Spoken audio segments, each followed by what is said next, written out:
El guardia del restaurante me miró y dijo, «Su nuera puso algo en su jugo». No sabía que yo ya había cambiado la fortuna del lugar. Hay momentos en la vida donde el suelo se abre bajo tus pies y descubres que la gente que amas es capaz de cualquier cosa. Hoy voy a contarte algo que nunca pensé que contaría. Y si tú, por un segundo, sientes que esto parece familiar, solo te pido que dejes un like y te suscribas. Me va a ayudar a continuar desahogándome. Mi nombre es Carmen Elena Vázquez.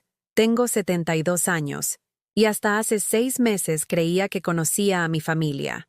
Vivía en una casita modesta en el barrio de San Ángel, en la Ciudad de México, con mis plantas de bugambilia colgando del balcón y el olor eterno a café de olla que siempre flotaba en mi cocina. Cada mañana me levantaba a las 5:30. Me ponía mi bata floreada azul, la misma que uso desde hace 10 años porque no me alcanza para otra, y preparaba el desayuno que ya nadie vendría a comer. Era martes cuando sonó mi teléfono, el timbre viejo y chirriante que nunca me animé a cambiar. Era mi hija Jimena. «Mamita», me dijo con esa voz melosa que solo usaba cuando necesitaba algo. «¿Qué te parece si almorzamos mañana? Julián y yo queremos verte. Hace mucho que no hablamos». Mi corazón, ese músculo cansado que aún guardaba esperanza, dio un salto. 6 meses.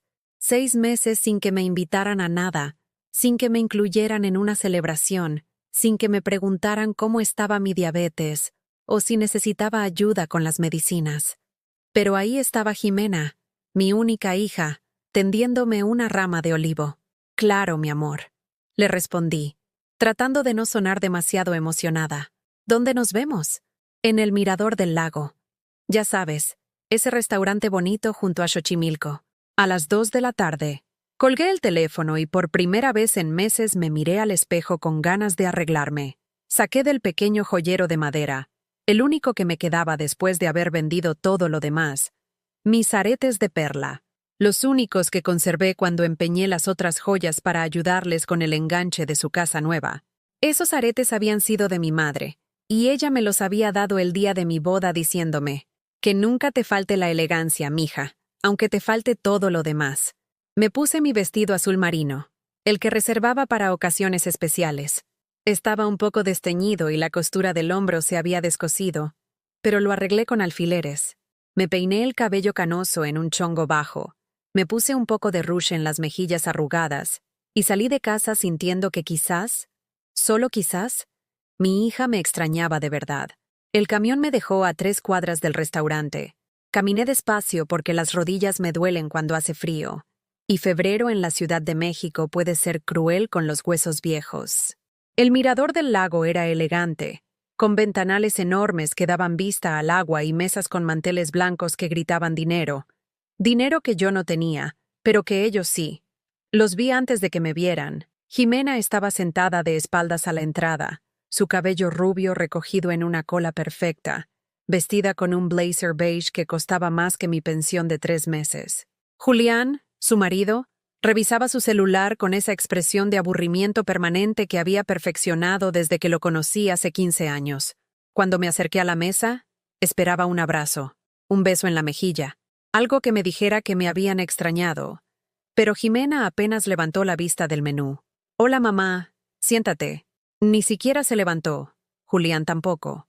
Solo señaló la silla vacía como si fuera una empleada llegando tarde al trabajo.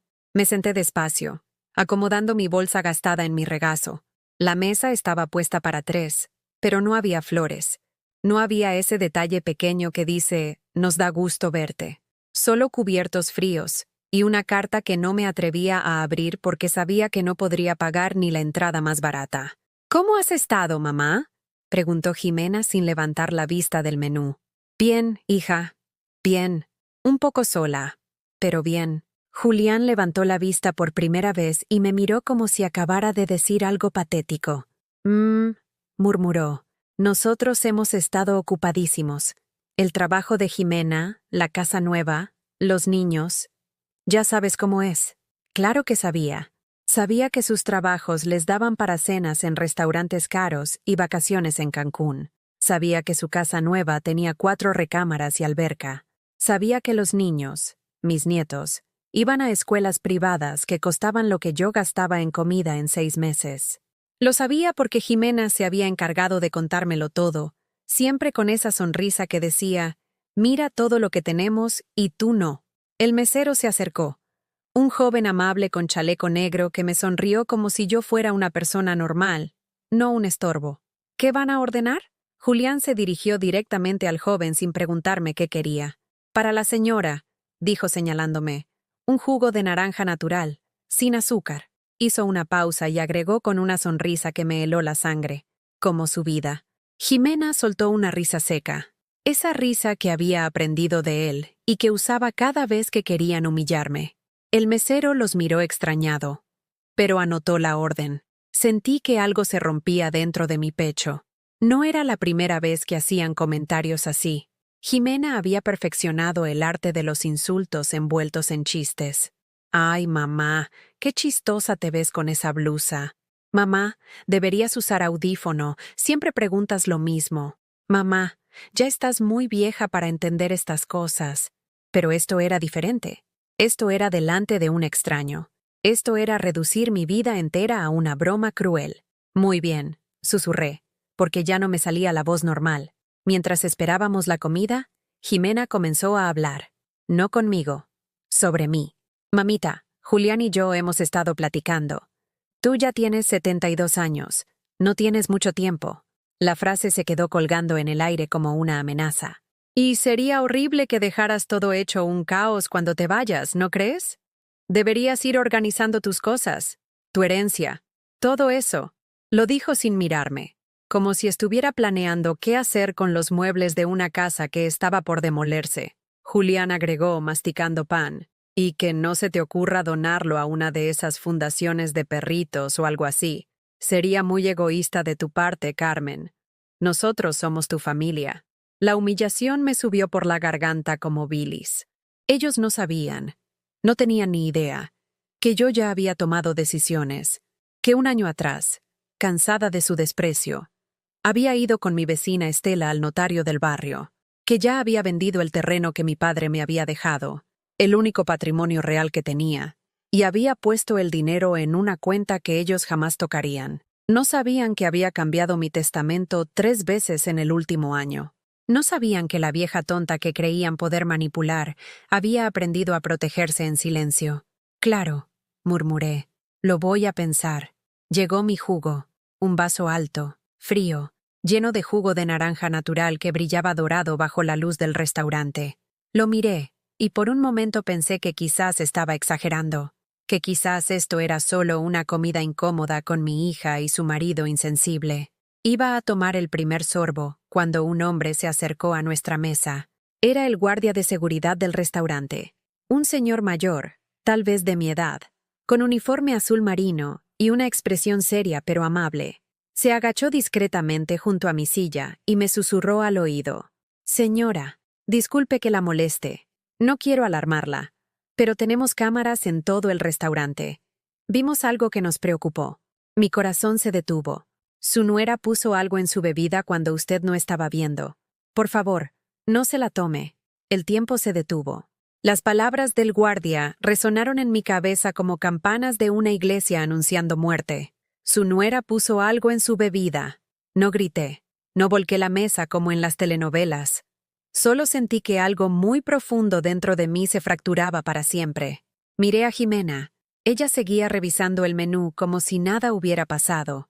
Sus uñas perfectamente arregladas pasaban las páginas con la tranquilidad de quien no tiene nada que ocultar. Julián mordía pan, masticando lentamente, observándome por encima de sus lentes como si esperara algo. «¿Está seguro?», le susurré al guardia. El hombre asintió gravemente. «Completamente, señora. Lo vimos en las cámaras cuando usted fue al baño hace 10 minutos. Ella sacó algo de su bolsa y lo echó en el vaso. Pensamos que debía saberlo». Me levanté despacio. Mis piernas temblaron, pero no de miedo, de una rabia fría que nunca había sentido antes. Jimena alzó la vista, molesta. «¿A dónde vas ahora, mamá? La comida está por llegar». La miré directamente a los ojos por primera vez en años. Esos ojos que habían sido míos cuando era bebé, que había curado cuando lloraba de niña, que había llenado de orgullo el día de su graduación, a donde no se envenena a las madres. Le dije con una voz que no reconocí como mía, y me fui. Caminé hacia la salida mientras escuchaba a Julián murmurar algo sobre teatros y exageraciones de vieja. No volteé, no corrí. Caminé con la dignidad que me quedaba, sintiendo cómo cada paso me alejaba no solo del restaurante, sino de una vida entera que acababa de morir. El aire fresco de febrero me golpeó la cara cuando salí. La parada del pecero estaba a una cuadra. Caminé despacio, notando todo. El vendedor de elotes que me saludó con una sonrisa, la señora que barría la banqueta y me hizo espacio para pasar, el niño que jugaba fútbol con una pelota desinflada. Gente normal, gente que no intentaba matarme. Durante todo el viaje de regreso, no lloré. Estaba más allá de las lágrimas. Miraba por la ventana del pecero viendo pasar mi ciudad, mi México querido, y pensaba en todas las veces que había justificado la crueldad de mi hija. Está estresada, me decía, tiene presiones, no sabe expresarse bien, pero una madre no envena a otra madre. Eso no se justifica. Llegué a mi casa cuando el sol comenzaba a ponerse. La casita de San Ángel me recibió con su silencio familiar. Me quité los zapatos negros que me lastimaban los pies. Me lavé la cara en el lavabo pequeño del baño y me senté en mi sillón favorito, el que había comprado de segunda mano hace 20 años, pero que conocía cada curva de mi cuerpo. Y ahí, en la tranquilidad de mi hogar, comencé a recordar. Recordé todas las veces que había sacrificado todo por Jimena. Cuando su padre nos abandonó, ella tenía 8 años. Trabajé 3 empleos para mantenerla. Limpiaba oficinas de madrugada, vendía tamales en la esquina por las tardes y cuidaba niños los fines de semana. Mis manos se llenaron de callos. Mis rodillas se desgastaron subiendo escaleras. Mi espalda se jorobó cargando bultos de ropa para lavar. Le cosí uniformes hasta altas horas porque no podía comprarlos. Le inventé cuentos cuando no teníamos televisión. Le enseñé a hacer quesadillas con una sola tortilla partida por la mitad, porque a veces eso era todo lo que había para cenar. Cuando conoció a Julián a los 25 años, yo ya tenía 57. Él me pareció calculador desde el primer día. Llegaba a casa sin saludarme. Revisaba mi refrigerador como catalogando mi pobreza. Hacía comentarios sobre lo humilde que era nuestro hogar. ¿No te parece un poco frío?, le pregunté a Jimena una noche después de una de sus visitas. Ay, mamá, eres muy celosa. Julián es inteligente, tiene estudios, tiene futuro, no como los otros novios que he tenido. Y yo callé, como siempre. Cuando se casaron, no me pidieron mi opinión sobre nada. Yo solo era la que iba a cocinar para 50 personas en mi casa porque saldría más barato que un salón. Trabajé 3 días seguidos preparando mole, arroz, frijoles, tortillas hechas a mano. Mis amigas del barrio vinieron a ayudarme sin que yo se los pidiera, porque sabían que Jimena no movería un dedo. El día de la boda, cuando vi a mi hija caminar hacia el altar, lloré, pero no de felicidad, de miedo, porque en sus ojos vi algo que no había visto antes, la misma frialdad de Julián. Cuando nacieron mis nietos, primero Santiago, después Sofía, pensé que las cosas cambiarían, que el amor de madre que Jimena sentiría por ellos la ayudaría a recordar el amor que yo había sentido por ella. Dormí en su sofá durante 2 meses, cuando Santiago era bebé, levantándome cada 3 horas para ayudar con los cólicos mientras ella descansaba.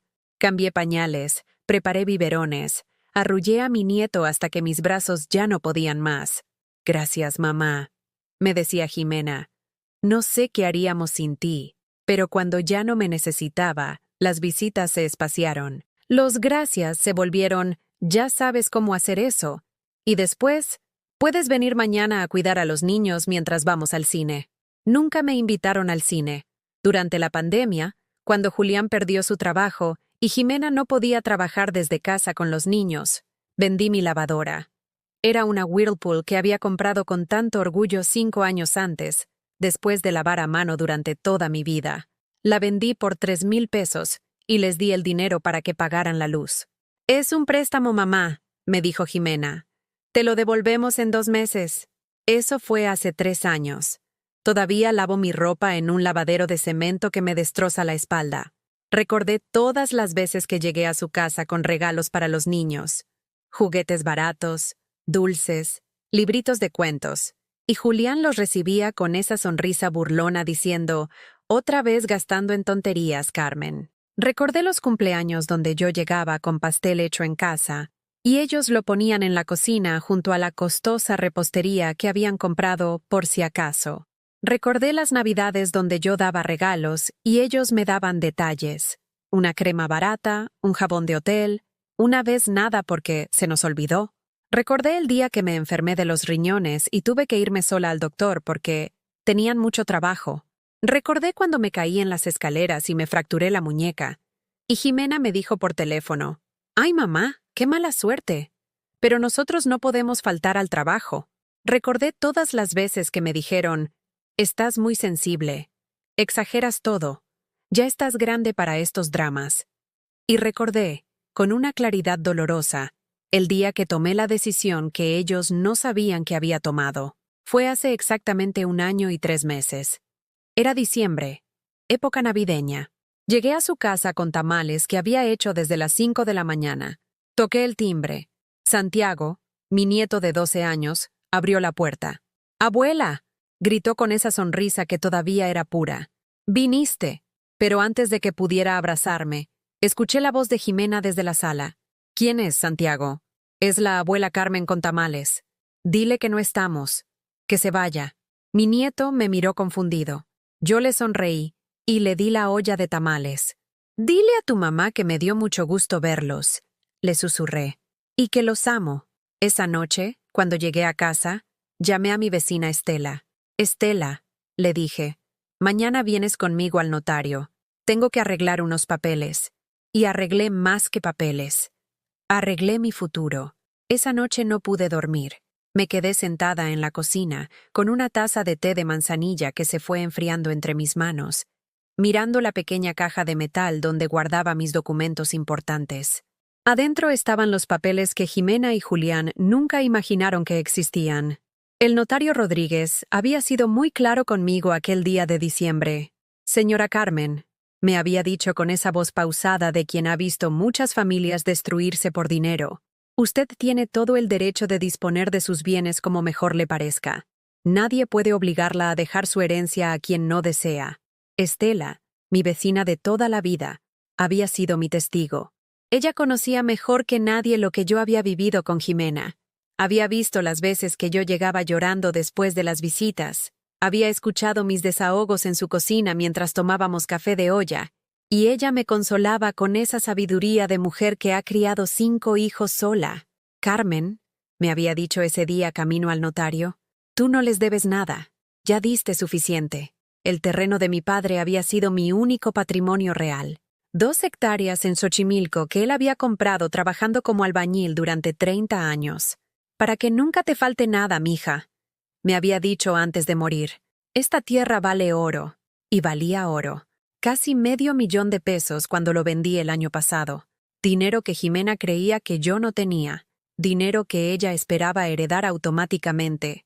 Dinero que ahora estaba en una cuenta bancaria con un destino muy diferente al que ellos imaginaban. Me levanté de la mesa y fui por la caja. Saqué todos los documentos y los extendí sobre el mantel floreado que mi madre me había tejido hace 40 años. El acta de venta del terreno, los estados de cuenta del banco, el testamento nuevo, las cartas que había escrito para mis nietos. El testamento era muy específico. Todo mi dinero, cada peso de la venta del terreno, iría a un fideicomiso para Santiago y Sofía, pero no podrían tocarlo hasta cumplir 30 años. Y solo si demostraban, mediante una investigación que yo misma había solicitado al notario, que habían mantenido contacto conmigo por voluntad propia, no por obligación de sus padres. Si para cuando cumplieran 30 años yo había muerto sin haber recibido una sola llamada espontánea de ellos, una sola visita sin que sus padres los obligaran, el dinero se donaría completamente a un hogar para ancianos abandonados en Iztapalapa. «Quiero que aprendan lo que significa el amor verdadero», le había dicho al notario. «Si no lo aprenden conmigo, que lo aprendan ayudando a otros que sufrieron lo mismo». Pero había más, mucho más. También había cambiado el beneficiario de mi seguro de vida. Antes era Jimena, ahora era una fundación que rescata perros callejeros, porque recordaba muy bien las palabras de Julián, que no se te ocurra donarlo a una fundación de perritos. Sería muy egoísta. Egoísta. Yo, que me había partido el alma trabajando para darle todo a mi hija, era egoísta por querer que al menos los animales abandonados recibieran algo de amor. La casa donde vivía era rentada, así que no había mucho que heredar ahí. Pero mis pocas joyas que quedaban, los muebles, los platos de mi abuela, todo eso también tenía un destino. Estela, la única persona que me había tratado como familia sin pedirme nada a cambio. Esa madrugada, mientras releía mis decisiones a la luz de la lámpara de la cocina, no sentí remordimiento, sentí paz. Por primera vez en décadas, había tomado decisiones pensando en lo que yo quería, no en lo que otros esperaban de mí. Sonó el teléfono. Eran las 6 de la mañana. Solo Jimena llamaba a esas horas, y solo cuando necesitaba algo urgente. ¿Bueno? Mamá, soy yo. Su voz sonaba nerviosa. Necesito hablar contigo sobre lo de ayer. Te comportaste muy raro en el restaurante. ¿Raro? Sí, mamá. Te levantaste como loca. Dijiste cosas sin sentido. Estamos preocupados por ti. Creemos que... Bueno, que tal vez estás empezando con demencia senil o algo así. Demencia senil. Claro. La vieja que descubre que intentaron envenenarla, obviamente está loca. No tengo demencia, Jimena. Mamá, nadie puso nada en tu jugo. El guardia ese seguramente se confundió. O tal vez tú imaginaste que te dijo eso. A tu edad es normal que... A mi edad es normal que me quieran matar. Silencio del otro lado de la línea. Mamá, ¿cómo puedes decir eso? Yo soy tu hija. Te amo. Jamás te haría daño. Jimena, le dije con una calma que me sorprendió. Ya no voy a ir a comidas familiares. Ya no voy a cuidar a los niños cuando ustedes necesiten salir. Ya no voy a prestarte dinero que nunca me devuelves. Y ya no voy a fingir que no me duele cómo me tratan. ¿Qué estás diciendo? Estoy diciendo que se terminó. ¿Se terminó qué? Todo. Se terminó todo. Colgué el teléfono. A los 10 minutos volvió a sonar. No contesté. Sonó 15 veces más durante el día. No contesté ninguna. Esa tarde llegó Estela con su bolsa del mandado y su sonrisa preocupada. ¿Cómo sigues, Carmen? Te vi muy seria en la mañana. Le conté todo. El restaurante, el veneno, la llamada de Jimena. Estela me escuchó sin interrumpir, moviendo la cabeza con esa indignación silenciosa de las mujeres que han visto demasiado. Ya era hora, me dijo finalmente. Ya era hora de que dijeras basta. Pero no sabía lo que venía. Al día siguiente, martes, llegó un carro a mi casa, un Tsuru blanco que reconocí inmediatamente. Era Diego, mi hijo menor, el que siempre había sido más dulce, más considerado, el que me llamaba mamita linda, y me abrazaba cuando llegaba de visita. Bajó del carro con una bolsa del súper y esa sonrisa tímida que tenía desde niño. Hola, mamita, vine a verte. Mi corazón, ese músculo cansado que aún guardaba esperanza, se alegró de verlo. Diego, mi amor, ¡qué sorpresa tan bonita! Me abrazó fuerte, oliéndome el cabello como hacía cuando era pequeño. Supe lo que pasó con Jimena, me dijo. No puedo creer que haya hecho eso. Vine a ver cómo estás. Pasamos toda la tarde juntos. Me ayudó a limpiar la casa, arregló la llave del fregadero que goteaba desde hacía meses, me llevó al doctor para mi consulta de rutina. Por primera vez en mucho tiempo me sentí acompañada. Mamita, me dijo mientras cenábamos quesadillas en la mesa de la cocina. Yo sí te valoro. Yo sí sé todo lo que has hecho por nosotros. Lloré. Lloré de alivio, de gratitud, de amor. Gracias, mijo. Necesitaba escuchar eso. Diego empezó a visitarme seguido. Cada tercer día aparecía con algo.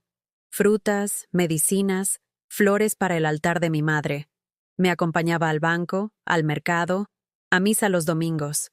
Por primera vez desde que había tomado mis decisiones legales, empecé a dudar. Tal vez fui muy dura, le dije a Estela una tarde. Diego sí me quiere. No todos mis hijos son iguales. Murmuró ella, pero algo en su tono me intranquilizó. Una tarde, Diego se quedó dormido en el sillón viendo televisión. Su celular estaba en la mesa de centro. Sonó un mensaje de WhatsApp. La pantalla se iluminó y pude ver las primeras líneas sin querer. Ya casi la convenzo. Mi sangre se enfrió. Sin pensarlo, tomé el teléfono. No tenía contraseña. El mensaje completo decía: ya casi la convenzo de que me ponga como beneficiario. La vieja está súper sensible después de lo de Jimena. En 2 semanas máximo te paso tu parte. Esta vez no se nos escapa. Era para su esposa, Patricia. Seguí leyendo la conversación hacia arriba. Había mensajes de semanas atrás. Mi hermana la cagó con lo del veneno. Ahora la vieja desconfía. Yo me hago el hijo bueno y recuperamos todo. El plan sigue igual, que me nombre beneficiario y después vemos cómo deshacernos de ella sin que parezca sospechoso. Tranquila. Los viejitos se mueren solos todo el tiempo. Dejé el teléfono exactamente donde estaba. Fui a la cocina. Puse agua a hervir para té. Mis manos no temblaron. Diego despertó media hora después. Ay, mamita, me quedé dormido. Qué pena. No te preocupes, mijo. ¿Gustas un té? Claro, mamita linda. Tomamos té juntos, hablando del clima, de los vecinos, de la telenovela de las 8. Él sonreía. Yo también sonreía. Cuando se fue me dijo: mañana vengo otra vez. ¿Sí? Tengo que llevarte a un lado. ¿A dónde? Al notario. Para arreglar unos papelitos de tu herencia, para que todo quede bien legal y no tengas problemas después. Claro, mijo. Como tú digas. Esa noche no dormí. No porque estuviera triste. Dormí porque estaba ocupada. Fui a la caja de documentos. Saqué todo otra vez. Y escribí una carta más. Una carta que ninguno de mis hijos leería jamás. Al día siguiente, mientras Diego me llevaba al notario, yo ya sabía exactamente qué iba a hacer. El notario Rodríguez me recibió con la misma cordialidad de siempre. Su oficina olía a café y a papel viejo, con esos libreros enormes llenos de códigos civiles que parecían guardar todos los secretos de las familias rotas de la ciudad. Señora Carmen, me dijo estrechándome la mano. Qué gusto verla de nuevo. Y usted debe ser Diego, ¿verdad? Diego sonrió con esa calidez que había perfeccionado desde niño. Llevaba una camisa azul planchada y pantalones de vestir, como si fuera a una entrevista de trabajo. Había llegado temprano a mi casa con flores y pan dulce, comportándose como el hijo perfecto que nunca había sido. Sí, señor. Vengo a acompañar a mi mamá para que arregle sus papeles. Ya está grandecita y queremos que todo esté en orden. ¿Verdad, mamita? Me tocó el hombro con esa ternura calculada que ya no me engañaba. Claro, mijo. El notario nos invitó a sentarnos. Diego eligió la silla más cerca del escritorio, como posicionándose para ser el protagonista de la conversación. Bueno, señora Carmen, ¿en qué podemos ayudarla hoy? Antes de que pudiera responder, Diego se inclinó hacia adelante. Licenciado, mi mamá está muy preocupada. Ha tenido algunos problemas con mi hermana Jimena, ¿verdad, mamá? Y queremos asegurarnos de que yo pueda cuidarla adecuadamente. Quiere cambiar su testamento para nombrarme beneficiario principal. El notario me miró directamente. ¿Es así, señora Carmen? Bueno, empecé a decir, dejando que la pausa se alargara. La verdad es que sí he estado pensando en hacer algunos cambios. Vi cómo los ojos de Diego se iluminaron. La codicia es difícil de ocultar cuando crees que estás a punto de ganar. Licenciado, continuó Diego, mi mamá vendió un terreno el año pasado, ¿verdad? Y ese dinero está ahí guardado sin generar intereses. Yo trabajo en un banco, conozco de inversiones. Podría ayudarla a que ese dinero crezca. ¿Usted conoce los detalles del patrimonio de su madre?, preguntó el notario. No exactamente, pero sabemos que es una cantidad considerable. ¿Verdad, mamita?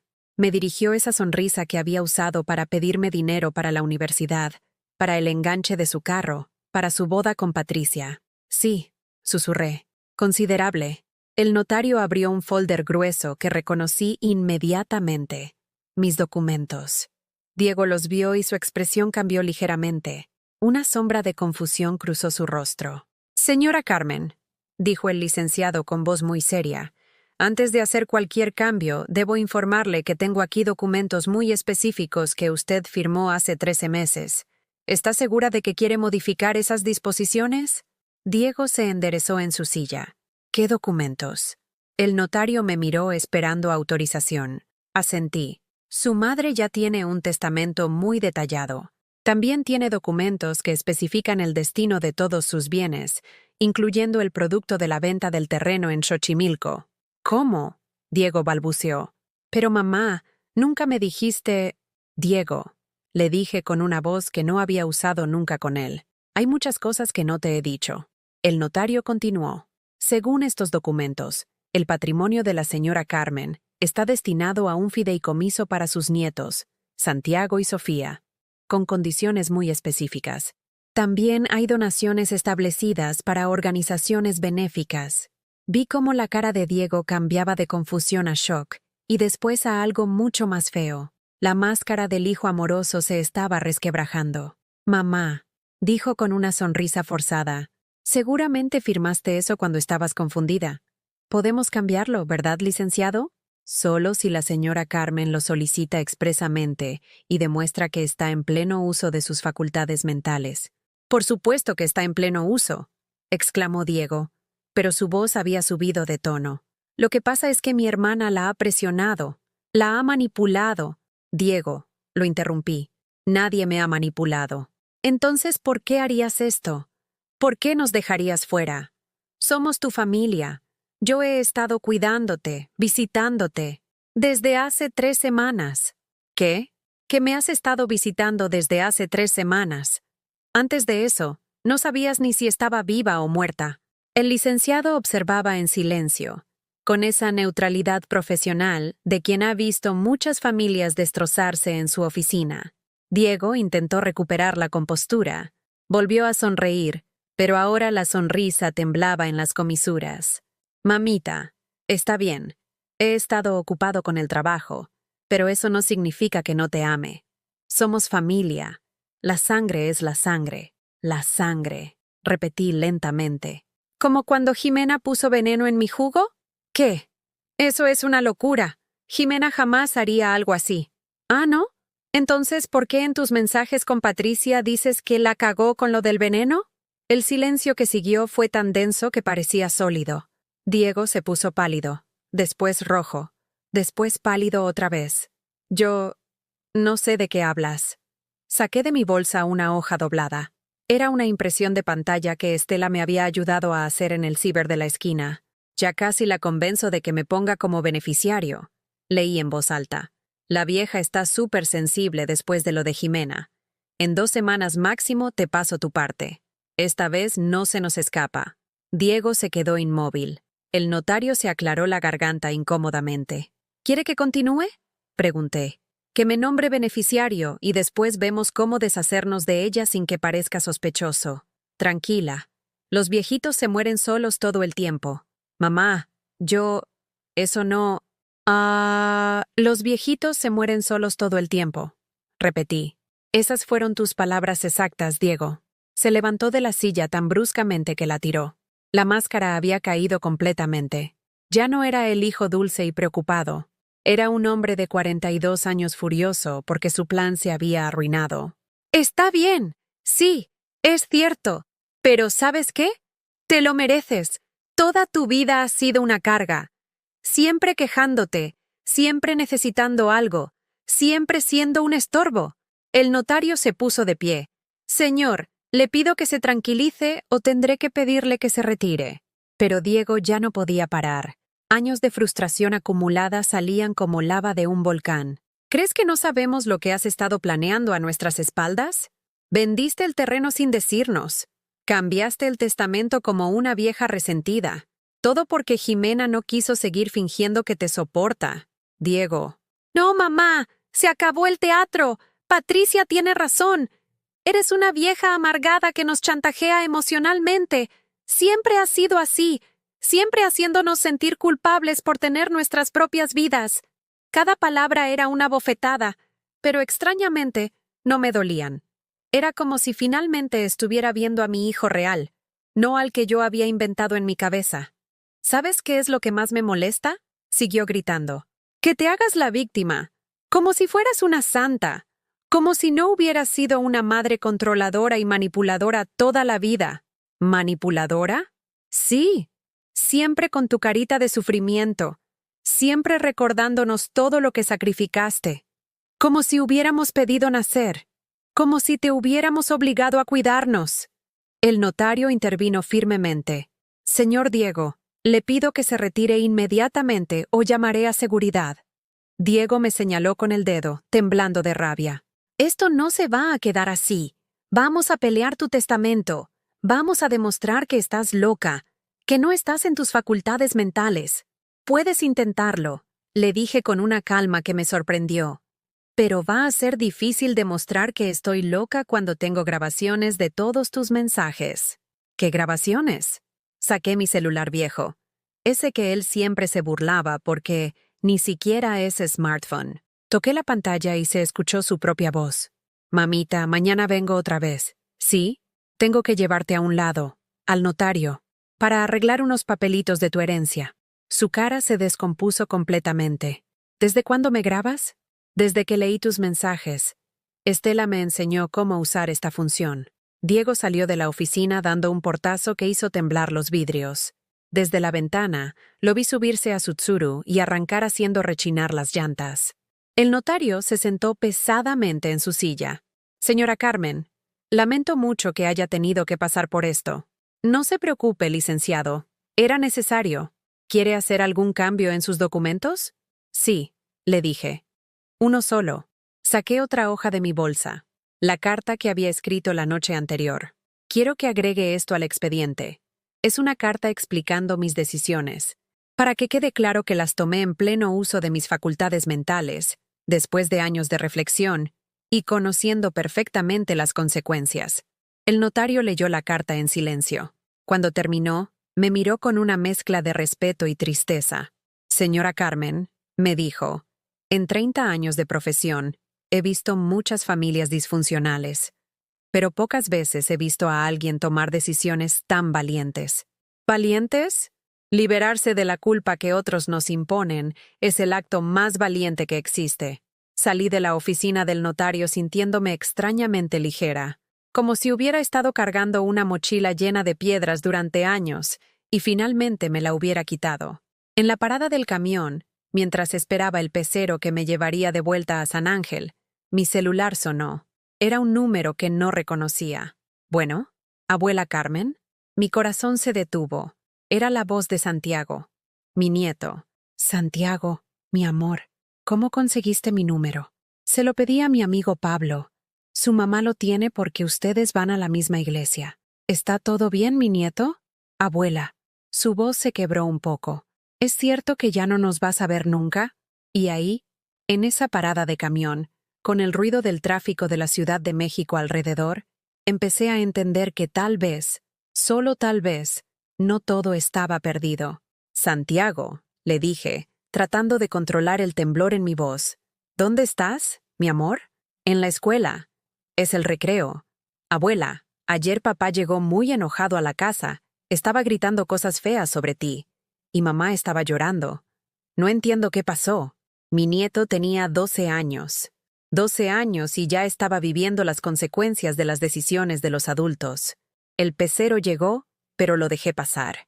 Esta conversación era más importante. Mi nieto, ¿tú qué piensas de mí? ¿Qué pienso? Pues, que eres mi abuela favorita, la única que me deja comer dulces antes de la comida, la que me cuenta historias de cuando eras joven, la que me enseñó a hacer papalotes. Se me llenaron los ojos de lágrimas. ¿Y tu hermana Sofía qué dice? Ella también te extraña mucho. Dice que desde que no vienes ya no hacemos galletas los domingos. Pregunta por qué mamá se pone triste cuando menciona tu nombre. Santiago, quiero que me escuches bien. Yo no me voy a morir. Yo no me voy a ir a ningún lado. Pero por un tiempo no voy a ir a tu casa. ¿Por qué? ¿Cómo le explicas a un niño de 12 años que sus padres son personas malas sin destruir su mundo? ¿Cómo le dices que el dinero puede convertir a la gente en monstruos sin quitarle la inocencia? Porque a veces los adultos necesitamos tiempo para pensar, pero si tú o Sofía me necesitan, siempre pueden llamarme. ¿Entiendes? Sí. Abuela, ¿puedo preguntarte algo? Lo que quieras, mi amor. ¿Es cierto que eres rica? La pregunta me sorprendió. ¿Quién te dijo eso? Escuché a papá hablando por teléfono. Decía que tienes mucho dinero escondido y que no es justo que no lo compartas con la familia. Dinero escondido. Como si fuera una criminal. Santiago, ¿tú sabes cuántos años trabajé para tener ese dinero? No. 50 años. Desde que tenía 20 hasta que cumplí 70. Lavé ropa ajena, limpié casas ajenas, cuidé niños ajenos. Todo para que tu mamá y tu tío pudieran estudiar y tener una vida mejor. ¿Y ahora qué vas a hacer con el dinero? Ahora voy a hacer algo que nunca había hecho en mi vida. ¿Qué? Voy a gastármelo en mí. Santiago se rió. Era la primera risa genuina que escuchaba en semanas. ¿En serio? ¿Qué vas a comprar? No lo sé todavía. Tal vez ropa nueva. Tal vez un viaje. Tal vez me voy a teñir el cabello de color rosa. Abuela, los abuelitos no se tiñen el cabello de rosa. ¿Quién dice? Cuando colgué el teléfono, algo había cambiado dentro de mí. Santiago me había recordado algo que había olvidado. Que yo también tenía derecho a vivir, no solo a sobrevivir. Esa noche, por primera vez en años, no cené sola. Estela vino con una olla de pozole y una botella de tequila que había guardado para ocasiones especiales. ¿Y qué estamos celebrando? Le pregunté mientras servía el pozole en mis platos desportillados. ¿Que te diste cuenta de que no eres un mueble? Me dijo levantando su vasito de tequila. Que eres una mujer con agallas. Brindamos en mi cocina pequeña, entre el ruido de los vecinos y el olor a cilantro fresco. Estela me contó chismes del barrio. Me hizo reír con sus imitaciones de la señora que vende quesadillas en la esquina. Me ayudó a sentirme normal otra vez. Carmen, me dijo cuando ya llevábamos 3 tequilas cada una. Mañana vamos de compras. ¿De compras? Estela, no tengo dinero para... Sí tienes. Tienes $500,000 en el banco. Y mañana vas a usar una parte para comprarte algo bonito. Pero ese dinero es para los nietos. Ese dinero es tuyo. Y los nietos van a recibir su parte cuando tengan 30 años. Mientras tanto, tú te vas a comprar al menos un vestido que no tenga 20 años de antigüedad. Tenía razón. Llevaba tanto tiempo ahorrando, negándome todo, que había olvidado que el dinero sirve para vivir, no solo para acumularse. A la mañana siguiente, Estela llegó temprano con un café y un plan. Nos vamos a Plaza Universidad. Vamos a comprar ropa, zapatos, tal vez nos hacemos el cabello. Estela, yo nunca... ¿Nunca qué? ¿Nunca te has consentido? ¿Nunca has gastado dinero en ti misma? Pues ya es hora. El viaje en metro me puso nerviosa. Hacía años que no salía de San Ángel más que para ir al doctor o al banco. La ciudad me parecía más ruidosa, más rápida, más llena de gente joven que sabía a dónde iba. En Plaza Universidad, Estela me arrastró directamente a una tienda de ropa para señoras. No era cara, pero tampoco era el tianguis donde yo siempre compraba. Busquemos algo azul, dijo Estela revisando los colgadores. El azul te queda bien con tu color de piel. Encontramos un vestido azul marino con pequeñas flores blancas. Era sencillo, pero elegante, con manga 3/4 y un corte que favorecía mi figura de mujer de 72 años que había parido 2 hijos y trabajado duro toda la vida. Pruébatelo, me ordenó Estela. En el probador, me vi al espejo. El vestido me quedaba bien. Me hacía ver digna. Me hacía ver como alguien que importa. ¿Cuánto cuesta? Le pregunté a la vendedora. $800, señora. $800. El equivalente a una semana de mi pensión. Antes habría salido corriendo, pero ya no era antes. Me lo llevo. Después fuimos por zapatos. Unos zapatos cómodos pero bonitos, de piel negra con un tacón bajito. Otros $400. Ahora el cabello, anunció Estela. En el salón de belleza, una muchacha joven me preguntó qué quería hacer. Quiero verme diferente, le dije. ¿Diferente cómo? Más joven, más... viva. Me cortó el cabello hasta los hombros. Me hizo unas ondas suaves. Me puso un tinte castaño claro que tapó las canas, pero se veía natural. Cuando terminó, me miré al espejo y no reconocí a la mujer que me devolvía la mirada. Era yo, pero una versión de mí que había estado escondida durante años. ¿Te gusta? Me preguntó la estilista. Me encanta. Salimos del salón, y Estela insistió en tomarme una foto con su celular. Para que nunca olvides cómo te ves cuando te consientes, me dijo. En la foto aparezco sonriendo. Una sonrisa real, no la sonrisa cansada que había llevado durante años. Llevaba mi vestido nuevo, mis zapatos nuevos, mi cabello nuevo. Parecía una mujer que tenía planes, que tenía futuro. Esa tarde, cuando llegué a casa, encontré 3 carros estacionados afuera. El Tsuru de Diego, el Jetta de Jimena y una camioneta que no reconocí. Estaban todos sentados en mi sala. Jimena, Julián, Diego, Patricia y un hombre mayor con traje que obviamente era abogado. «Mamá», dijo Jimena cuando entré, «necesitamos hablar», pero se quedaron callados cuando me vieron. Con mi ropa nueva, mi cabello nuevo, mi postura nueva. «¿Qué hacen en mi casa?», pregunté sin sentarme. El abogado se levantó. «Señora Carmen, soy el licenciado Hernández. Represento a sus hijos. Venimos a ofrecerle una solución a este malentendido familiar». «No hay ningún malentendido. Señora», continuó el abogado, «entendemos que usted ha estado bajo mucho estrés. Las decisiones que ha tomado últimamente no reflejan su verdadero carácter. Estamos aquí para ayudarla a rectificar estos errores». «¿Errores?». Diego se inclinó hacia adelante. Ya no era el hijo dulce de las últimas semanas. Era la versión verdadera, calculadora y fría. «Mamá, hemos hablado con un psiquiatra. Dice que a tu edad es común que las personas tomen decisiones irracionales debido al deterioro cognitivo». «¿Deterioro cognitivo?». «No te ofendas», añadió Jimena. «Es normal, pero por eso necesitas que te ayudemos a manejar tus asuntos financieros». El abogado puso unos papeles sobre mi mesa de centro. «Hemos preparado una propuesta. Usted transfiere el manejo de sus bienes a un fideicomiso familiar. Sus hijos se harán cargo de administrar su dinero, garantizando que usted tenga todo lo que necesite hasta el final de sus días». «¿Y después?», agregó Julián con una sonrisa que no llegaba a sus ojos. «Todo se distribuye equitativamente entre la familia, como debe ser». Los miré a todos, sentados en mi sala, usando a mi abogado para robar mi dinero, hablando de mí a futuro como si yo no estuviera presente. «¿Saben qué?», les dije. «Tienen razón». Se miraron entre ellos, sorprendidos. «Tienes razón, Jimena. Soy una vieja que no sabe manejar sus asuntos». «Mamá, y tienes razón, Diego. Necesito ayuda para tomar decisiones importantes». «Exacto», dijo Patricia, hablando por primera vez. «Nosotros podemos...». «Por eso», los interrumpí. «Mañana mismo voy a ir al banco». «¿Al banco?». «Sí, a cerrar mi cuenta y sacar todo mi dinero en efectivo». El silencio fue total. «Y después me voy a ir de viaje, a Europa. Siempre quise conocer París». «¿Qué?», gritó Diego.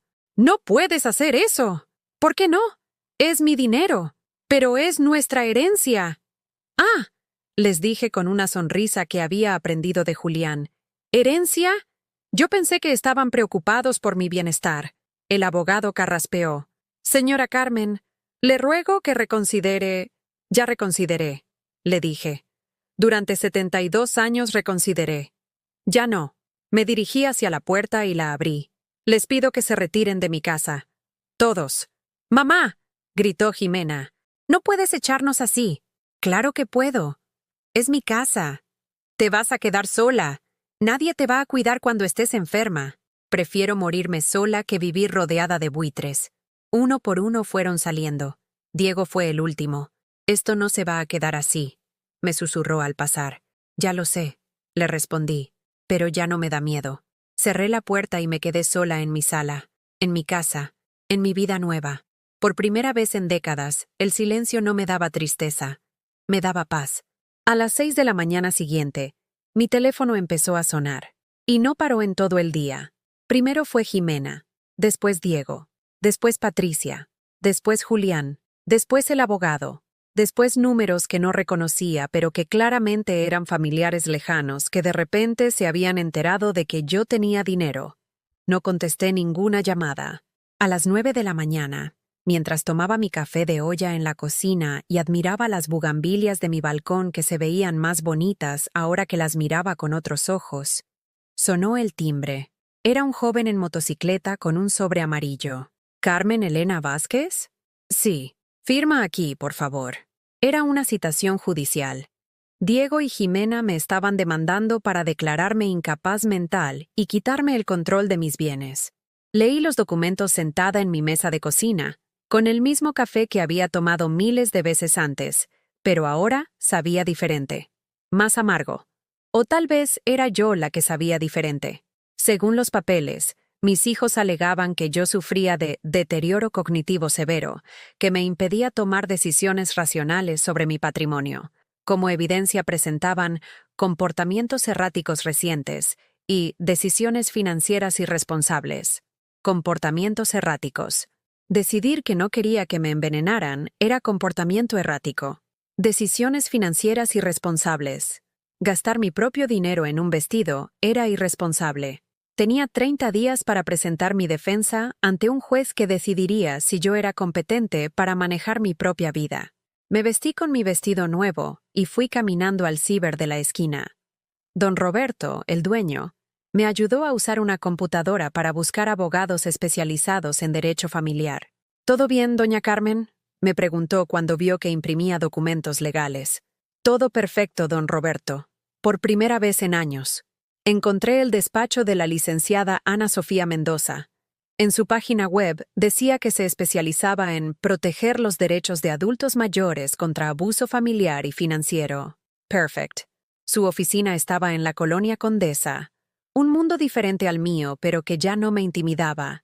Llegué puntual a mi cita, llevando todos mis documentos en una bolsa de plástico que había decorado con flores de papel. Si iba a pelear, lo haría con estilo. La licenciada Mendoza era una mujer de unos 40 años, con cabello rizado y una sonrisa que me tranquilizó inmediatamente. Señora Carmen, cuénteme qué está pasando. Le conté todo, desde el veneno en el restaurante hasta la demanda. Ella tomaba notas sin interrumpirme, haciendo gestos de indignación en los momentos apropiados. ¿Tiene evidencia de estas acusaciones que hace contra sus hijos? Saqué mi celular viejo. Tengo grabaciones, mensajes de texto y testigos. ¿Testigos? El guardia del restaurante, mi vecina Estela, el notario que manejó mis documentos. La licenciada revisó todos mis papeles, el testamento, los estados de cuenta del banco, las grabaciones, las impresiones de los mensajes de WhatsApp de Diego. Señora Carmen, me dijo después de 2 horas, no solo vamos a ganar este caso, vamos a convertirlo en un ejemplo. ¿Un ejemplo? Su caso es perfecto para demostrar cómo algunos familiares abusan de los adultos mayores. Con su permiso, me gustaría contactar a algunos medios de comunicación. ¿Medios de comunicación? Periodistas que se especializan en temas de derechos de los adultos mayores. Su historia puede ayudar a otras personas que están pasando por lo mismo. Me quedé pensando. Toda mi vida había tratado de mantener los problemas familiares en privado. La ropa sucia se lava en casa, decía mi madre. Pero mi casa se había vuelto un basurero. Hágalo, le dije. Si mi historia puede ayudar a otra abuela a no dejarse envenenar, hágalo. Esa tarde, cuando regresé a San Ángel, había un carro de periodistas esperándome. No los había llamado yo, pero aparentemente alguien más sí. Una reportera joven se acercó con un micrófono. Señora Carmen, ¿es cierto que sus hijos intentaron envenenarla para quedarse con su herencia? Antes habría corrido a esconderme. Ahora me arreglé el cabello y miré directamente a la cámara. Es cierto que descubrí que mi familia quería hacerme daño. Y es cierto que tomé medidas para protegerme. ¿Qué tipo de medidas? Las medidas que cualquier persona inteligente tomaría cuando descubre que las personas que dice amarla en realidad la ven como un estorbo. La entrevista duró 20 minutos. Hablé con calma, sin drama, contando los hechos exactamente como habían pasado. No insulté a mis hijos. No lloré, solo conté la verdad. Esa noche, el reportaje salió en las noticias locales. Mi teléfono no dejó de sonar, pero ahora las llamadas eran diferentes. Eran mujeres de mi edad que me contaban historias parecidas. Eran nietos que no habían visto a sus abuelas en años y que se sentían culpables. Eran hijos que se reconocían en Jimena y Diego, y que querían cambiar. Una señora llamada Esperanza me llamó llorando. Doña Carmen, mi hijo me quitó mi pensión hace 6 meses. Dice que él la administra mejor. Pero yo no tengo ni para comprar medicina. ¿Tienes documentos que prueben que la pensión es tuya? Sí, pero mi hijo dice que si hago problemas, me va a meter a un asilo. Esperanza, mañana vamos juntas con mi abogada. Y fuimos. Esperanza y yo, y otras 3 señoras que me habían contactado después del reportaje. La licenciada Mendoza no cobró consulta. Esto se está volviendo un movimiento, me dijo. Ustedes están inspirando a otras mujeres a defenderse. 3 días después, salió el segundo reportaje. Esta vez era una investigación más profunda sobre el abuso financiero hacia adultos mayores en México. Yo era el caso principal, pero habían incluido estadísticas, testimonios de otros ancianos, opiniones de psicólogos y trabajadores sociales.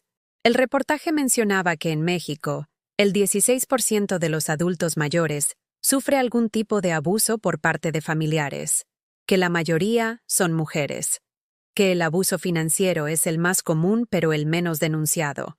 Esa noche, Estela vino a cenar conmigo. Carmen, ya eres famosa.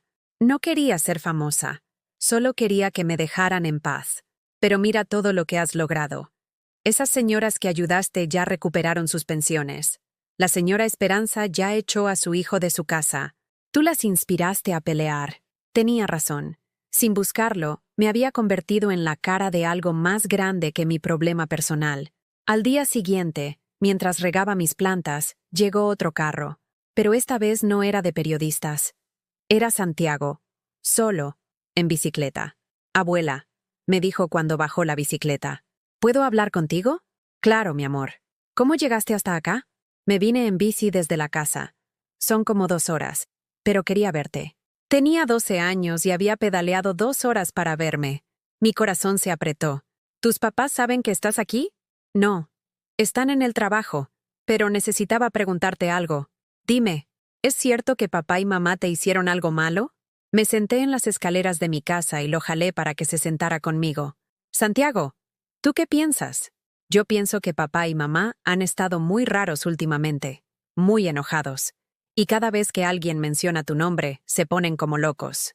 ¿Y qué más piensas? Que a mí no me importa si tienes dinero o no. Yo solo quiero que seas mi abuela. Lo abracé tan fuerte que probablemente le dolió. Yo también solo quiero ser tu abuela, Santiago. Entonces, ¿por qué no puedes venir a la casa? Porque tu papá y tu mamá me hicieron cosas que me lastimaron mucho. Y yo decidí que ya no voy a dejar que nadie me lastime, ni siquiera nosotros. Ustedes nunca me han lastimado. Ustedes son lo único bueno que me queda de esta familia. Santiago se quedó pensando, con esa seriedad que tienen los niños cuando están procesando información de adultos. Abuela, ¿puedo venir a visitarte aunque papá y mamá se enojen? Siempre que quieras, mi amor. Pero no quiero que te metas en problemas por mi culpa. No van a ser problemas por tu culpa. Van a ser problemas por su culpa. Era un niño de 12 años, pero entendía más que sus padres. Pasamos toda la tarde juntos. Le enseñé a hacer agua de Jamaica. Jugamos lotería. Me platicó de la escuela y de sus amigos. Por unas horas, me sentí como una abuela normal con un nieto normal, sin demandas, ni abogados, ni reporteros. Cuando empezó a oscurecer, lo acompañé a la esquina donde había dejado su bicicleta. Santiago, le dije antes de que se fuera, quiero que sepas algo, sin importar lo que pase con tus papás, sin importar lo que digan de mí, tú siempre vas a ser mi nieto favorito. Y tú también eres mi abuela favorita. Soy tu única abuela. Exacto, me dijo con una sonrisa que me recordó al niño dulce que había sido antes de que el mundo de los adultos lo complicara todo. Esa noche, mientras cenaba sola en mi cocina, no me sentí sola. Tenía a Santiago, tenía a Estela, tenía a la licenciada Mendoza, tenía a todas las señoras que me habían llamado para agradecerme por darles valor, y sobre todo, me tenía a mí misma. Por primera vez en 72 años, eso era suficiente. La audiencia judicial estaba programada para el martes de la semana siguiente, pero el lunes por la mañana, mi vida tomó un rumbo que jamás había imaginado. Sonó el teléfono a las 7. Era la licenciada Mendoza. Señora Carmen, ¿está viendo las noticias? No, apenas me estoy levantando. Encienda el canal 2. Rápido. Fui a mi sala y prendí mi televisión vieja. En la pantalla aparecía el conductor del programa matutino más visto de México, Y después de nuestro reportaje sobre el caso de la señora Carmen Vázquez, han llegado a nuestros estudios cientos de cartas de apoyo, pero hay una en particular que queremos compartir con ustedes esta mañana. Mi foto apareció en pantalla, la que Estela me había tomado el día que me compré el vestido nuevo. Esta carta viene de París, Francia. La escribió la señora Marguerite Dubois, una activista francesa de derechos de los adultos mayores que vio nuestro reportaje a través de Internet. El conductor empezó a leer la carta traducida al español. Estimada señora Carmen, mi nombre es Marguerite Dubois. Tengo 78 años y dirijo una organización en París que ayuda a personas mayores que sufren abuso familiar. Su historia llegó a nosotros a través de las redes sociales y queremos invitarla a venir a Francia como nuestra huésped de honor en el primer Congreso Internacional de Dignidad en la Vejez, que se realizará en octubre. No podía creer lo que estaba escuchando. Una mujer en París había visto mi historia y me estaba invitando a Francia. La señora Dubois, continuó el conductor, termina su carta diciendo: Señora Carmen, usted representa lo que todas las mujeres de nuestra edad necesitamos, el valor de decir basta. Esperamos conocerla pronto. El teléfono no dejó de sonar en todo el día. Periodistas de otros países querían entrevistarme. Organizaciones de adultos mayores me invitaban a dar conferencias. Una editorial me propuso escribir un libro sobre mi experiencia. Pero la llamada que más me emocionó fue la de Sofía, mi nieta. Abuela Carmen. Sofía, mi amor. ¿Cómo estás? Abuela, vi tu foto en la televisión en casa de mi amiga Paola. Su mamá me explicó lo que pasó. ¿Es cierto que mamá y papá te trataron mal? Sofía tenía 9 años. ¿Cómo explicarle la verdad sin lastimar su corazón de niña? Mi amor, a veces los adultos cometen errores. Errores grandes. ¿Y por eso no has venido a vernos? Sí, por eso. Abuela, ¿puedo ir a verte? ¿Cómo hizo Santiago? Él me contó que fue a tu casa y que estuviste muy linda con él. ¿Tus papás saben que me estás hablando? No. Estoy en casa de Paola. Pero abuela, Santiago y yo hemos estado hablando. No entendemos por qué mamá y papá se pusieron tan raros contigo. Antes de todo esto, tú eras la única que nos consentía. ¿Y qué más han hablado? Que cuando seamos grandes, vamos a cuidarte nosotros. Como tú cuidaste a mamá cuando era chiquita. Se me llenaron los ojos de lágrimas. Mis amores, ustedes no tienen que cuidarme. Ustedes tienen que ser niños, y después jóvenes, y después, adultos felices. Pero sí queremos cuidarte. Porque te queremos de verdad. No como mamá y papá que solo te quieren cuando necesitan algo. Esa tarde decidí hacer algo que había estado posponiendo desde hacía semanas. Llamé a una agencia de viajes. Buenos días, quiero preguntar sobre un viaje a París. ¿Para cuándo, señora? Para la siguiente semana. ¿La siguiente semana? Es muy poco tiempo para tramitar visa. Hágalo urgente. Dinero no es problema. Por primera vez en mi vida, dinero no era problema. Esa frase se sintió extraña en mi boca. Extraña pero liberadora. Al día siguiente, martes, era la audiencia judicial. Llegué al juzgado acompañada de la licenciada Mendoza y de Estela. También llegaron 3 reporteros que habían estado siguiendo mi caso. Del otro lado estaban Jimena, Diego, Julián, Patricia y su abogado. Cuando me vieron entrar, noté cómo intercambiaron miradas de sorpresa. Llevaba un traje nuevo, gris claro, con zapatos de tacón bajo y el cabello recién arreglado. Parecía lo que era. Una mujer próspera y segura de sí misma. El juez era un hombre mayor, tal vez de mi edad, con lentes y una expresión seria pero amable. Estamos aquí, dijo, para determinar si la señora Carmen Elena Vázquez tiene la capacidad mental necesaria para manejar sus propios asuntos financieros. El abogado de mis hijos presentó su caso.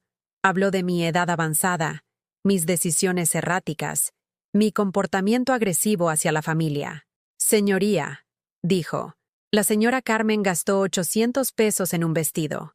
Para una persona de su condición económica, esto representa un gasto irracional que demuestra deterioro en su capacidad de juicio. La licenciada Mendoza se levantó.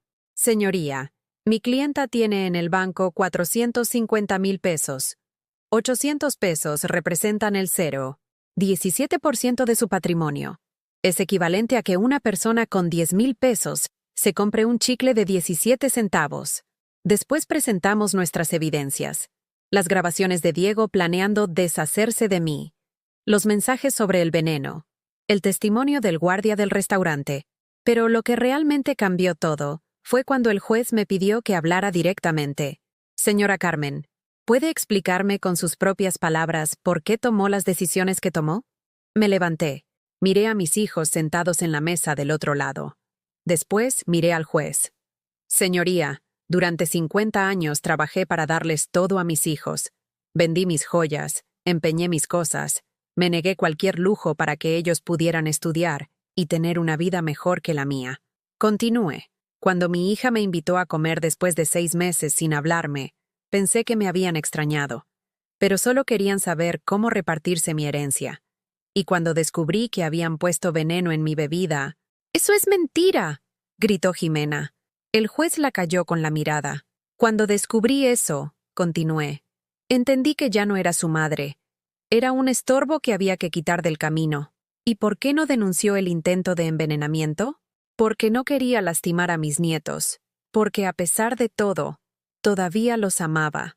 Solo quería protegerme y proteger mi patrimonio para que llegara a las personas correctas. ¿Y considera que sus nietos son las personas correctas? Señoría, mis nietos todavía me llaman porque me quieren, no porque necesiten algo. Todavía me abrazan sin que nadie les diga. Todavía me dicen, te amo sin esperar nada a cambio. Si ellos aprenden a amar de verdad, se merecen mi herencia. Si aprenden a ser como sus padres, mi dinero será mejor usado ayudando a otros ancianos abandonados.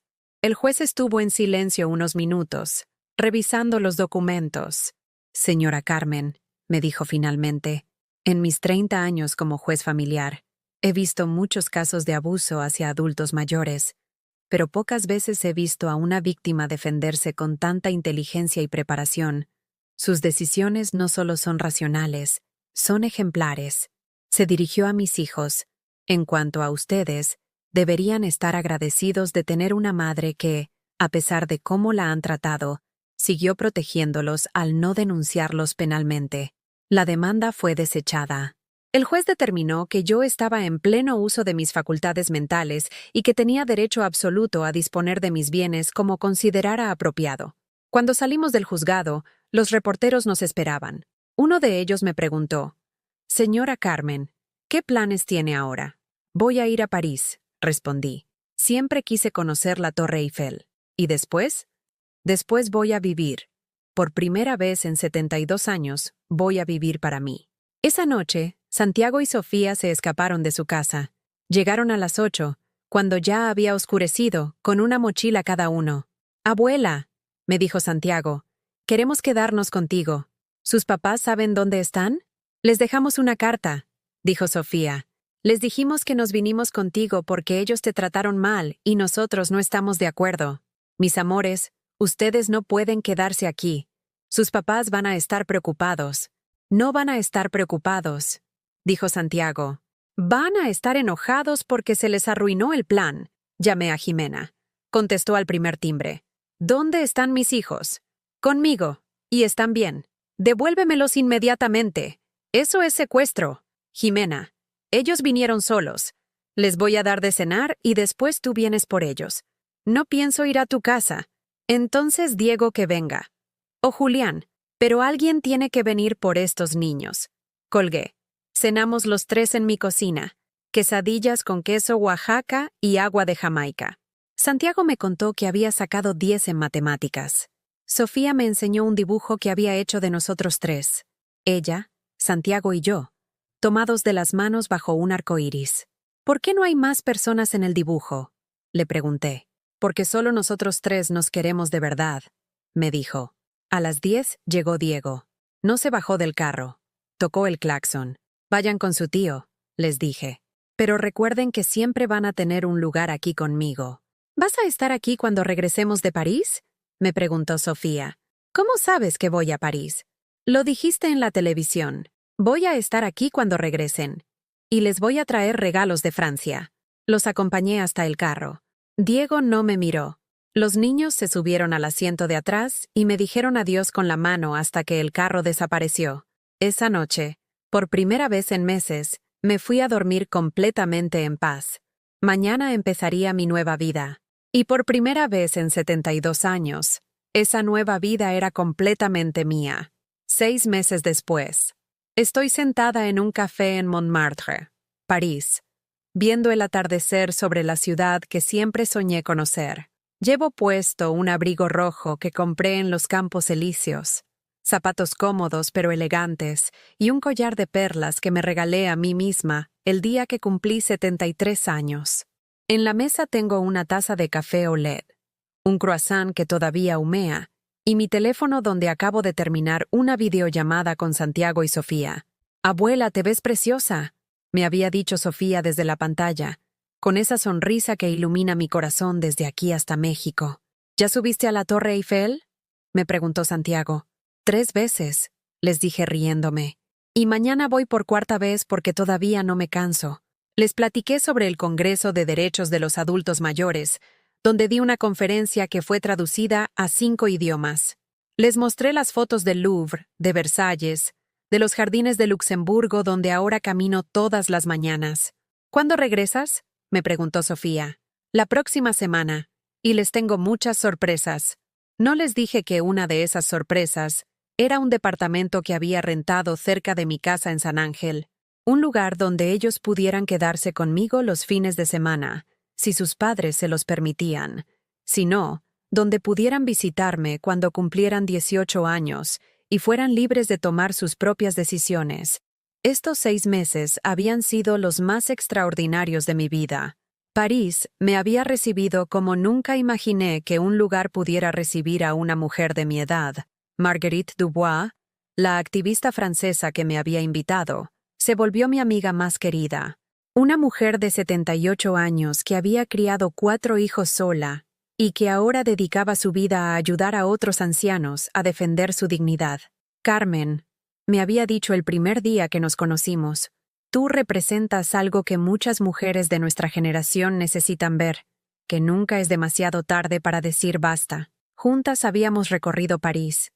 Habíamos comido en pequeños bistros. Habíamos navegado por el Sena. Habíamos ido a la ópera vestidas como reinas. Yo había pagado todo con mi dinero, sin pedirle permiso a nadie, sin sentir culpa. ¿Sabes cuál es la diferencia entre nosotras y nuestras hijas?, me había preguntado Marguerite una tarde mientras tomábamos vino en su apartamento con vista a Notre Dame. «¿Cuál?». Nosotras aprendimos que el amor se demuestra con sacrificio. Ellas aprendieron que el amor se demuestra con beneficios. Por eso, cuando dejamos de sacrificarnos, ellas piensan que dejamos de amarlas. Tenía razón. Durante décadas yo había confundido el amor con la entrega total, con la anulación de mis propios deseos, con convertirme en una máquina de dar sin recibir. Ahora sabía que el amor verdadero incluye el amor propio, que no se puede dar lo que no se tiene, que para amar sanamente a otros, primero hay que aprender a amarse a uno mismo. En París había conocido a docenas de mujeres como yo, mujeres que habían dedicado su vida a sus familias y que después habían sido descartadas como muebles viejos. Pero también había conocido a mujeres que habían logrado encontrar el equilibrio entre dar y recibir, entre amar y ser amadas. El libro que había escrito sobre mi experiencia se había publicado en español y en francés. Nunca es demasiado tarde para empezar de nuevo. Se había vuelto un bestseller entre mujeres de mi generación. Las regalías me habían dado una independencia económica que jamás había soñado tener. Pero lo más importante no era el dinero, era la libertad. La libertad de despertar cada mañana y decidir qué quería hacer con mi día. La libertad de gastar mi dinero en lo que me hiciera feliz. La libertad de elegir con quién quería compartir mi tiempo y mi energía. Santiago y Sofía me habían visitado 2 veces en París. Sus padres se habían opuesto, pero el juez que había manejado mi caso había determinado que los niños tenían derecho a mantener una relación conmigo independientemente de los problemas familiares. Ver a mis nietos recorrer París conmigo había sido mejor que cualquier regalo. Santiago había quedado fascinado con la historia de Napoleón. Sofía se había enamorado de los jardines de Monet en Giverny. «Abuela», me había dicho Santiago durante su última visita. Cuando sea grande quiero viajar por todo el mundo como tú. Y yo quiero escribir libros como tú, había agregado Sofía. ¿Saben qué? Les había respondido. Cuando cumplan 18 años, cada uno va a recibir dinero suficiente para pagar sus estudios universitarios y para hacer un viaje por Europa, pero solo si mantienen buenas calificaciones y siguen siendo las personas buenas que son ahora. Era parte de mi Nuevo Testamento. Santiago y Sofía recibirían parte de su herencia a los 18 años para sus estudios, otra parte a los 25 para establecer sus vidas, y la parte final a los 30, solo si demostraban que habían aprendido a dar amor sin condiciones. Jimena y Diego habían intentado contactarme varias veces durante estos meses, primero con mensajes agresivos, después con súplicas, finalmente con intentos de chantaje emocional usando a los niños. Yo no había respondido ninguno, no por rencor, por protección. Había aprendido que algunas relaciones son tóxicas y que alejarlas de tu vida no te convierte en mala persona. Te convierte en una persona que se valora lo suficiente para proteger su paz.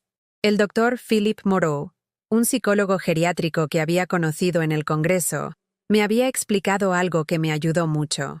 Carmen, usted no tiene la obligación de mantener relaciones que la lastiman solo porque son familiares. La familia no es solo sangre. La familia es quien se comporta como familia. Santiago y Sofía se comportaban como familia. Estela se comportaba como familia. Marguerite se comportaba como familia. Jimena y Diego se habían comportado como estafadores. Desde mi mesa en el café de Montmartre, veía pasar parejas de ancianos tomados de la mano, mujeres de mi edad caminando solas pero con propósito, familias enteras riéndose en las terrazas. Me había acostumbrado a esta vida donde los días eran míos, donde nadie me exigía nada que yo no estuviera dispuesta a dar. Mañana tomaría el vuelo de regreso a México, pero regresaba diferente. Regresaba como Carmen Elena Vázquez, no como la mamá de, o la abuela de. Regresaba como una mujer completa, independiente, que había aprendido a vivir para sí misma sin dejar de amar a otros. El departamento que había rentado en la Ciudad de México estaba amueblado y esperándome. Tenía una recámara extra para cuando Santiago y Sofía me visitaran, una sala llena de luz para escribir mi segundo libro, y una cocina donde podría cocinar para la gente que realmente me apreciara. También había hecho algo que nunca pensé que haría. Había contratado a una muchacha joven para que me ayudara con la limpieza y las compras, no porque no pudiera hacerlo sola, sino porque había aprendido que mi tiempo valía más que el dinero que costaba esa ayuda. Estela me había mandado fotos de la casa de San Ángel. La había vendido. Con ese dinero había comprado un departamento más moderno, más cómodo, en un edificio con elevador para que mis rodillas no sufrieran subiendo escaleras. ¿Ya viste que Jimena anda diciendo por todo el barrio que te volviste loca? Me había escrito Estela en un mensaje de WhatsApp que me había hecho reír. Dile que sí, le había respondido, que me volví loca de la felicidad, porque era cierto. Por primera vez en mi vida estaba genuinamente feliz. No contenta, no resignada, no conforme con mi suerte. Feliz. Feliz de levantarme cada mañana sin tener que fingir que estaba bien cuando no lo estaba. Feliz de tomar decisiones sin tener que justificarlas con nadie. Feliz de gastar mi dinero en cosas que me gustaban sin sentir culpa. Feliz de decir no cuando algo no me convenía. El mesero del café se acercó a preguntarme si quería algo más. Le dije que sí, que quería otro café y un éclair de chocolate. «Pour célébrer», le dije en mi francés imperfecto. «¿Qué c'est que vous célébrez, madame?», me preguntó con esa amabilidad parisina que había aprendido a amar. «Ma nouvelle vie», le respondí. «Mi nueva vida». Mientras esperaba mi éclair, saqué mi teléfono y escribí un mensaje a todas las mujeres que se habían contactado conmigo después de leer mi historia. Queridas amigas, mañana regreso a México después de 6 meses extraordinarios. He aprendido que nunca es demasiado tarde para empezar de nuevo, que el amor propio no es egoísmo, es supervivencia, que merecemos respeto y dignidad independientemente de nuestra edad, y que a veces, la única manera de salvar una relación es estar dispuesta a perderla. Las espero en México para seguir construyendo juntas esta revolución silenciosa de mujeres que decidieron que ya habían dado suficiente. Con amor y gratitud, Carmen. Envié el mensaje y levanté mi taza de café hacia el cielo de París, que se teñía de rosa y dorado. Por ti, Carmen, me dije en voz alta, por haber tenido el valor de salvarte a ti misma. Una pareja de turistas me miró extrañada. Les sonreí. Que me vieran rara. Que pensaran lo que quisieran. Yo ya no vivía para la aprobación de otros. Vivía para mí. Y por primera vez en 73 años, eso era más que suficiente. Era perfecto.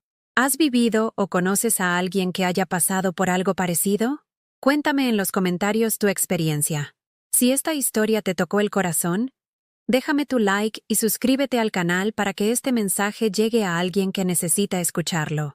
Porque todos merecemos una segunda oportunidad para ser felices.